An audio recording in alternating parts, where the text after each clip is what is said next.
নমস্কাৰ। আজি মই বনাম আটাৰ এটা সোৱাদ লগা মিঠাই। প্ৰথমতে মই এয়া গেছত কেৰাহী এখন উঠাই দিছোঁ। ইয়াতে দি দিম মই 2 চামুচ ৰিফাইন। আপোনালোকে ৰিফাইনৰ ঠাইত ঘি ব্যৱহাৰ কৰিব পাৰিব। এতিয়া মই ইয়াতে দি দিম এয়া 1 কাপ আটা। আটাখিনি মই বেছি নাভাজোঁ, কেঁচা ভাৱ যোৱালৈ মই আটাখিনি ভালদৰে ভাজি ল'ম। এইদৰে মই আটাখিনি মিডিয়াম ফ্লেমত ভাজি ল'ম।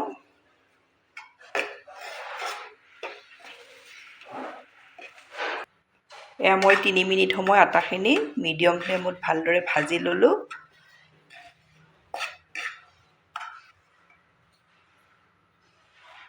এয়া মই ষ্টিলৰ থাল এখন লৈছোঁ আৰু এইখন চালনী লৈছোঁ। আটাখিনি মই ইয়াতে চালনীখনত চালি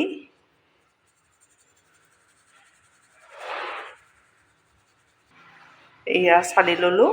এতিয়া মই এইখিনি ঠাণ্ডা হোৱাৰ কাৰণে ছাইড কৰি থৈ দিম। এয়া মই গেছত কেৰাহীখন উঠাই দিছোঁ। ইয়াতে দি দিম মই আধা লিটাৰ গাখীৰ। ল' ফ্লেমত মই গাখীৰখিনি ভালদৰে উতলাই লওঁ। গাখীৰখিনি উতলিব লৈছে। এতিয়া মই এইদৰে গাখীৰখিনি লৰাই থাকিম। এইদৰে মই গাখীৰ 4 মিনিট সময় উতলাই থাকিম আৰু গাখীৰখিনি এইদৰে লৰাই থাকিম। এয়া গাখীৰখিনি 4 মিনিট সময় মই উতলাই ল'লোঁ। ইয়াতে দি দিম মই এয়া 6 চামুচ চেনি। আপোনালোকৰ চেনি সোৱাদ অনুযায়ী দিব।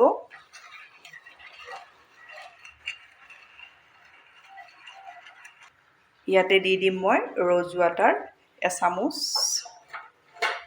আপোনালোকে ইলাইচি গুড়িও দিব পাৰিব। গাখীৰ আৰু চেনিখিনি ভালদৰে মিক্স হৈ গৈছে।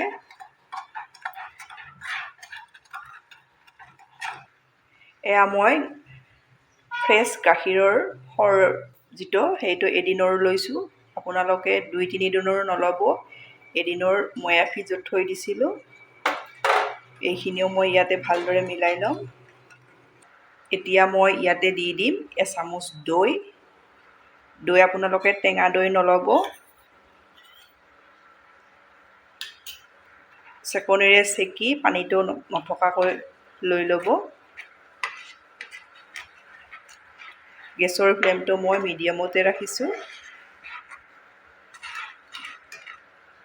এইখিনিও মই ভালদৰে ইয়াত মিক্স কৰি ল'ম। এয়া গাখীৰখিনি দেখিছেনে ফটাৰ দৰে হৈছে। এইখিনি সময়তে আপোনালোকে ইয়াতে আমি ভাজি থৈ দিয়া আটা গুড়িখিনি দি দিম। এইখিনি মই ভালদৰে ইয়াতে মিলাই ল'ম। এইখিনি মই ভালদৰে মিলাই ল'লোঁ ইয়াতে। এতিয়া মই ইয়াতে দি দিম 4 চামুচ পাউডাৰ গাখীৰ।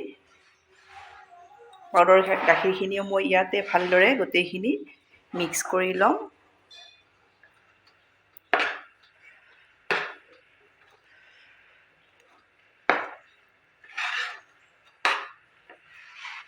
আপোনালোকে মোৰ ভিডিঅ' চাই ভাল পালে প্লিজ লাইক, কমেণ্ট আৰু ছাবস্ক্ৰাইব কৰি দিব। এইখিনি মোৰ হৈ গ'ল। গেছ অফ থাল এখন লৈছোঁ। ইয়াৰ ওপৰত মই টিফিন এটা লৈছোঁ। ইয়াতে মই মিঠাইৰ মিশ্ৰণখিনি দি দিম। এতিয়া মই এইখিনি ইয়াতে ভালদৰে মিলাই ল'ম।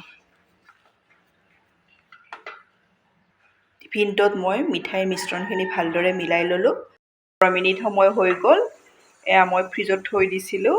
এতিয়া মই টিফিনৰ পৰা উলিয়াই ল'ম।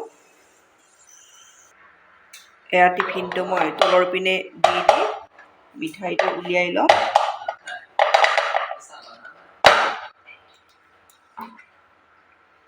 এয়া দেখিছেনে উলিয়াই ল'লোঁ।